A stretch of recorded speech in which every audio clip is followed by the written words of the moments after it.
Hello! Welcome to MS education channel. இன்னைக்கு நம்ம என்ன பார்க்க போறோம் பார்த்தீங்கன்னா, 10th இங்கிலீஷ் யூனிட் 5லோட poem "the secret of machines" பத்தி பார்க்க போறோம். இது ஒரு மெமரி போயம். இந்த போயத்த எழுதினவரு வேற யாரும் இல்ல, ருட்யார்ட் கிப்ளிங். இந்த போயத்துல நீங்க என்ன பார்த்தீங்கன்னா, இந்த போயத்துல ஒரு ஸ்பெஷாலிட்டி இருக்கு. என்னன்னா, இந்த போயத்துக்கு ரைமிங் ஸ்கீம் ஃபுல்லாவே ஏபி, ஏபி மட்டும் தான் வரும். வாங்க நம்ம வீடியோக்குள்ள போலாம். The poem deals with the problem of modern technology and automation. இந்த போயத்தில் வந்து சொல்லியிருக்கிறது இந்த ஃபுல்லாக என்னெல்லாம் டீல் பண்ண பார்த்தீங்கன்னா இந்த போயம் ஃபுல்லாகவே என்ன கருத்து பார்த்தீங்கன்னா problems of modern technology and automation ஆட்டோமேஷனும் மாடர்ன் டெக்னாலஜி ஏற்படுத்தக்கூடிய ப்ராப்ளம்ஸை மைய கருத்தாக கொண்டு இந்த போயத்தை எழுதியிருக்காரு. In the beginning, the reader gets informed about how the machines are produced. முதல்ல ஃபர்ஸ்ட் பிகினிங்ல என்ன சொல்லியிருப்பாரு, எப்படி மிஷின் உருவாகுது அப்படின்ட்டு சொல்லியிருப்பாங்க. What kind of treatment they need, அவங்க எப்படி மிஷின் உருவாகுது, எந்தெல்லாம் மெட்டீரியல்ஸ் வச்சு யூஸ் பண்ணுறாங்க, எப்படி யூஸ் பண்ணுறாங்க, எப்படி வந்து அதை இந்த மிஷினை செய்கிறாங்க, அப்படி எல்லாம் வந்து பிகினிங்கில் வந்து நம்ம போயிட்டு வந்து சொல்லியிருப்பார். Afterwards, the machine explain how they can serve humanity. அதுக்கப்புறம் என்ன பற்றி சொல்லியிருப்பாங்க பார்த்தீங்க, ஹியூமன்ஸுக்கு எந்த அளவு ஹெல்ப்ஃபுல்லாக இருக்குது, எப்படி அது ஹியூமனிட்டிக்கான ஃபீலிங்ஸ் இருக்கா, எமோஷன்ஸ் இருக்கா அப்படின்ட்டு சொல்லியிருப்பாங்க. The poem ends with the statement that machines, although capable of great deeds, are still nothing more than creations of the human brain. கடைசியில் என்ன சொல்லியிருப்பாங்க பார்த்தீங்கன்னா, மெஷின்ஸ் வந்து எவ்வளோதான் உயர்ந்ததாக இருந்தாலும் அந்த மிஷினை உருவாக்குனது ஹியூமன்ஸ் தான், ஹியூமன்ஸோட அது தலை சிறந்தது எதுவுமே கிடையாது அப்படின்ட்டு சொல்லி இந்த போயத்தை முடிச்சிருப்பாங்க. வாங்க நம்ம போயம்குள்ளாடி இப்போ போயிடலாம். We were taken from the orbit and the mind. இதில் விங்கிறத மிஷின்னுட்டு சொல்கிறாங்க, இல்லை ஓர்பெட்டுங்கிறது மெட்டலோஸ் சொல்கிறாங்க. We were taken from the orbit and the mind. நாங்கள் வந்து ஓர்பெட்டாலையும் மைண்ட்லேயும் எடுத்திருக்கோம், செய்ய ஆரம்பிச்சிருக்கோம். We were melted in the furnace and the pit. இதில் ஃபர்னேஸ் வந்து என்ன பார்த்தீங்கன்னா materials used to heat at high temperature. High டெம்பரேச்சரில் வந்து சில மெட்டீரியல்ஸ் அயன் அதெல்லாம் உருவாக்குவாங்கள்ல, அது வந்து ஃபர்னேஸ் சொல்கிறாங்க. பிட்டுங்கிறது ஒரு ஹோல்னுட்டு அர்த்தம். நாங்கள் வந்து முதல்ல ஓர்பெட் மெட்டல் ஓர்ஸ்லேருந்து, அது மைண்டில் உள்ள மெட்டல் ஓர்ஸ்லேருந்து நாங்கள் வந்து எடுத்து நாங்கள் வந்து ஃபர்னேஸில் அந்த ஃபர்னேஸில் ஓட்ட வழியாக செலுத்தி நாங்கள் வந்து அதில் மெல்ட் ஆகியிருக்கோம். வீவர் கேஸ்ட்னா ஷேப்டுன்னுட்டு அர்த்தம். அண்ட் ப்ராட்னா beaten and hammer to design.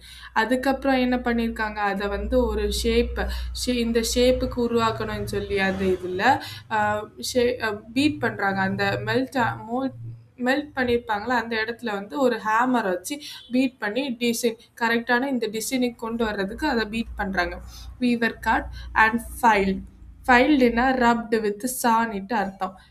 And டூல்டுனா டிசைன்னுட்டு அர்த்தம். அண்ட் காட்ஸ் டு ஃபிட். காட்ஸ்டுனா என்ன பார்த்தீங்கன்னா பர்ஃபெக்ட் அப்பியரன்ஸ். நாங்கள் வந்து அதை கட் பண்ணோம், அதுக்கப்புறம் கட் பண்ணாங்க, அதுக்கப்புறம் கொண்டு வந்து எங்களை ரப் பண்ணாங்க, அதுக்கப்புறம் வந்து எங்களை வந்து இந்த வடிவத்தில் கொண்டு வரணும்னு டிசைன் பண்ணாங்க. ஒரு நல்ல அப்பியரன்ஸ் வந்து எங்களுக்கு கிடச்சிது அப்படின்னு சொல்கிறாங்க. Some water, coal and oil is all we ask. இதில் என்ன வருது பார்த்தீங்கன்னா அசோனன்ஸ். இது ஃபிகர் ஆஃப் ஸ்பீச் வந்து அசோனன்ஸ். அப்போ அவங்களுக்கு என்ன தேவைப்படும், கொஞ்சம் தண்ணி, கோல், அதுக்கப்புறம் எண்ணெய் மட்டுமே அது அவங்களுக்கு போதும். And 1000 of an inch. 1000 of an இன்ச்னா என்ன பார்த்தீங்கன்னா லிட்டில் ஸ்பேஸ் நீட் அர்த்தம், கொஞ்சம் இடம். டு கிவ் அஸ் பிளேனா டு ஆப்ரேட் அ ஃபங்க்ஷன் பண்ணுறது. எங்களுக்கு வந்து கொஞ்சம் இடம் கொடுத்தாலே போதும், ப்ளஸ் எங்களை வந்து ஆப்ரேட் பண்ண வேண்டிய இருக்கும். And now if you will set us to our task என்னது, ஒர்க்னிட்டு அர்த்தம். இப்போ நீங்கள் எங்களுக்கு என்ன வேலை செய்யணும் அப்படி ப்ரோக்ராமிங் கொஞ்சம் இடங்க கொடுத்து அதில் ப்ரோக்ராம் பண்ணாலே போதும். அதுக்கப்புறம் இப்போ என்ன வேலை செய்யணும்னுட்டு ப்ரோக்ராம் பண்ணணும். அதுக்கப்புறம் என்ன சொல்கிறாங்க, we will serve you 4 and 20 hours a day. 24 hours a day. 4 and 20னா 24 hours. நாங்கள் வந்து 24 hours a day நீங்கள் சொல்கிற வேலையில் நாங்கள் செய்வோம் சொல்கிறாங்க. We can pull and haul. Haulனா என்ன? pull with a hard effort. நல்ல effort கொடுத்து pull பண்றது. and push and lift and drive. இது வந்து personification. இதுல உள்ள figure of speech வந்து personification. நாங்க வந்து திங்ஸ் வந்து புல் பண்ண முடியும், எங்களால் ஹார்ட் எஃபோர்ட் போட்டு புல் பண்ண முடியும், புஷ் பண்ண முடியும், லிஃப்ட் பண்ண முடியும், உயர்த்த முடியும், டிரைவ் பண்ண முடியும். அதெல்லாம் எங்களால் செய்ய முடியும்னு சொல்கிறாங்க.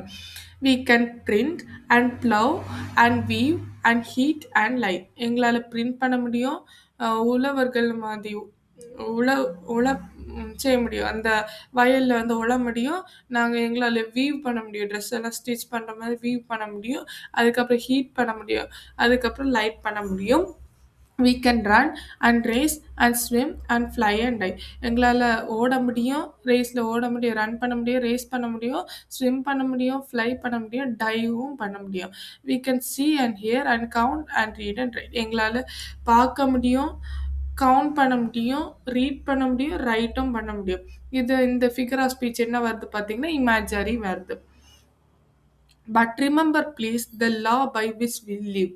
லானா என்ன அர்த்தம்? ரூல்னுட்டு அர்த்தம். பட் நீங்கள் ஞாபகம் வைக்கணும், நாங்கள் வந்து ஒரு லிமிட்டாக தான் எங்களை வந்து யூஸ் பண்ண முடியும். அதுக்கு மீறி எங்களை யூஸ் பண்ணனா நாங்கள் உங்களை கெட்ட விஷயத்தில் தள்ளி விட்டுருவோம். We are not able to comprehend a lie. Comprehend understand. எங்களால் பொய்களை வந்து மற்றவங்க எமோஷன்ஸ் அண்டர்ஸ்டாண்ட் பண்ணிக்க முடியாது. எங்களால் நாங்கள் வந்து ஒரு பொய் இந்த விஷயத்துக்காண்டி தான் நீங்கள் கொடுத்த ப்ரோக்ராம் மூலமாக இந்த விஷயத்துக்காண்டி தான் நாங்கள் இது பண்ணியிருக்கோம், கெட்ட விஷயங்களை தள்ளி விடுறதுக்காண்டி நாங்கள் இது பண்ணல. we can neither love nor pity nor forgive. பிட்டினா மெர்சினிட்டு அர்த்தம். எங்களால் மற்றவங்க மாதிரி எமோஷன்ஸ் கிடையாது, லவ் பண்ண முடியாது, மற்றவங்களுக்கு மெர்சி கொடுக்க முடியாது, மற்றவங்க மேலே அன்பு செலுத்த முடியாது, அவங்கள மன்னிக்கவும் முடியாது. If you make a slip in handling us you die. ஸ்லிப்னா மிஸ்ஹேண்டில். இப்போ நீங்கள் எங்களை வந்து மிஸ்ஹேண்டில் பண்ணிட்டீங்க, தீய வழியில் எங்களை கொண்டு போனீங்கன்னா நீங்கள் சாவீங்க அப்படின்னு சொல்கிறாங்க. though our smoke may hide us the heavens from our eyes. இதில் வந்து ஃபிகர் ஆஃப் ஸ்பீச் வந்து கொனோட்டேஷன் அல்லது இம்ப்ளைன்ட்டு வரும். இப்போ வந்து எங்களோட செய்யக்கூடிய ஸ்மோக் வந்து உங்கள் ஹெவனை வந்து கண் பார்க்கக்கூடிய அந்த ஹெவனை வந்து மறைச்சாலும் it will vanish and the stars will shine again. வேனிஷ்னா டிஸப்பியர் நீட்டு அர்த்தம். அது கூடிய சீக்கிரம் அதை மறைஞ்சி அதுக்கப்புறம் ஸ்டார்ஸ் மறுபடியும் ஜொலிக்க ஆரம்பிக்கும். Because for all our power and weight and size. எங்களோட சக்தினாலையும் வெயிட்னாலையும் சைஸ்னாலையும் we are nothing more than children of your way. இதில் என்னது? நாங்கள் வந்து உங்களோட தலை சிறந்தவங்க கிடையாது. ஏன்னா உங்கள் மூளை தான் எங்களை உருவாக்குச்சு, அதுலேயும் நாங்கள் உங்களோட தலை சிறந்தவங்க கிடையாது. இதில் நம்ம புரிஞ்சிக்க வேண்டியது என்ன பார்த்தீங்கன்னா, இம்ப்ளைன்னா என்னன்னா other than the direct meaning of that it suggest. ஒரு டைரக்ட் மீனிங்கை தவிர்த்து வேறு ஏதாவது மீனிங்கை கொடுத்து அதை சஜஸ்ட் பண்ணது பார்த்தீங்கன்னா அதை தான் நம்ம வந்து இம்ப்ளைன்னு சொல்லணும். இப்போ நம்ம போயிட்டை பற்றி பார்க்கலாம். Rudyard Kipling was born on December 30, 1865 in Bombay, India. Rudyard Kipling வந்து December 30, 1865 in Bombay, Bombay, இந்தியாவில் இருக்க அதில் வந்து பிறந்தாங்க. He was educated in England. அவர் வந்து இங்கிலாண்டில் படித்தார். But return to India in 1882.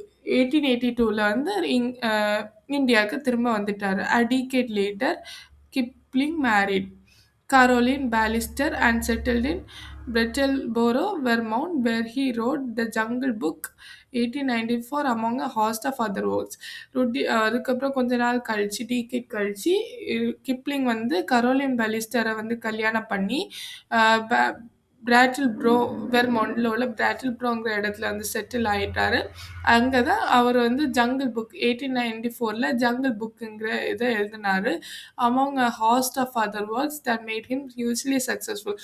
நிறைய புக்ஸ் எழுதினாலும் அதில் ஜங்கிள் புக் வந்து அவருக்கு நல்ல சக்ஸஸ்ஃபுல்லாக இருந்தது. அந்த புக் ரொம்ப சக்ஸஸ்ஃபுல்லாக இருந்தது. Kipling was the recipient of 1907 Nobel prize in literature. கிப்ளிங்க்கு வந்து 1907 வந்து நோபல் பிரைஸ் லிட்ரேச்சர் காட்டி ஒரு நோபல் பிரைஸ் கிடச்சி. He died in 1936. 1936 அவர் இறந்து போனார். தேங்க்யூ.